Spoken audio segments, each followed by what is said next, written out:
I just chose to volunteer, and that's the way I went in. And I wanted to be a soldier, and I wanted to fight a war, and I went ahead and did all of those things. And that's where I come from. I have a military award for valor that's called a Silver Star. I was lucky enough to be given and awarded the Silver Star when I was over in Vietnam. This is a farm that is north of Berryville, Arkansas. It's a small place, and my wife Denise bought this place a number of years ago, and since retirement most of my concentration of my time is around the farm and the upkeep of the place. I am originally from Sackatone, Arizona, Pima Indian Reservation. My father was a cotton geneticist. My mother was a teacher. In my mother's family, they were all Comanche Indians, and I went in not at the satisfaction of my father or my mother. They were very disappointed that I dropped out of school, and it affected my life in so many ways that I didn't know. It took years and years of living to finally realize that I had some pretty serious stuff in there. I'm getting a little bit better in balance with things now.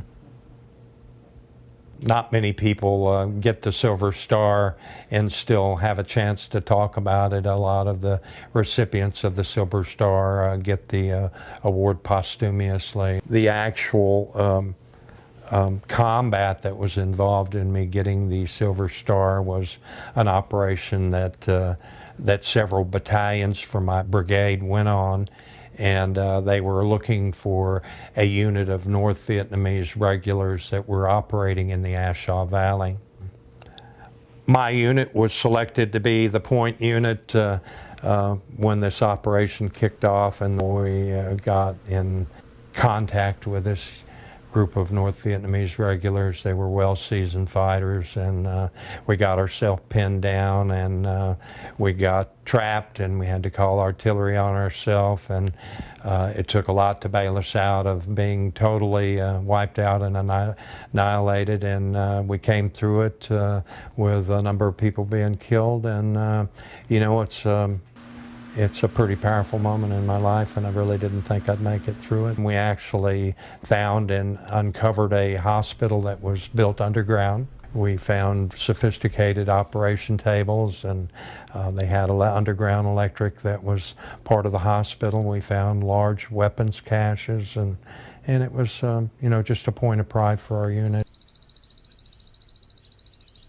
For a lot of years in my life, I was pretty closed-mouthed about my military service, but somewhere along the line I came back. I guess mostly it was a couple of trips I took mostly with my wife, and went back to see my mother's grave, and through one of those trips we went back, I stumbled across a couple of my family members.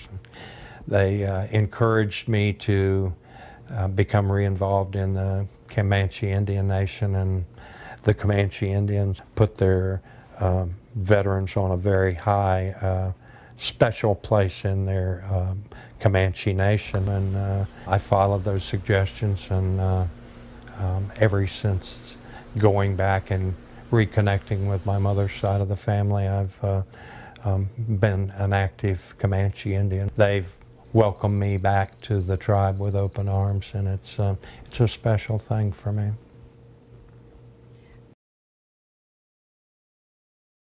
I've got a family full of veterans, and they've always been pretty proud of their service, and it means a lot to our family and the people that I know that are veterans, and I really I hold those things as dear as anything that's inside of me.